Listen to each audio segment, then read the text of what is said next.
Have you ever felt like no matter how hard you work, your money just disappears? Like you're pouring water into a bucket filled with holes? Believe it or not, people felt the same way thousands of years ago. Back then, in the book of Malachi, God speaks to a nation that was struggling, crops failing, wallets empty, hope fading. People were tired. They worked, but nothing seemed to grow. And God asks them a hard question: will a man rob God? But the people are confused. Rob God? How? And God answers, by holding back your tithes and offerings. Not because God needed their money, but because they stopped trusting Him.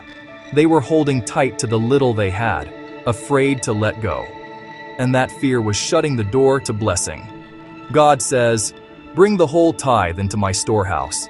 Test me in this. See if I don't open the windows of heaven and pour out blessing until it overflows. He promises more than money: protection, provision, peace. I will rebuke the devourer, He says. In other words, what keeps eating away at your income, your joy, your effort? I'll stop it. Maybe you're in that place right now, working hard, trying everything, still stuck.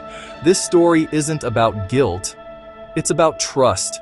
It's about opening your hand so God can fill it. God's invitation still stands. Test me. Not like testing a rule, but like trusting a father.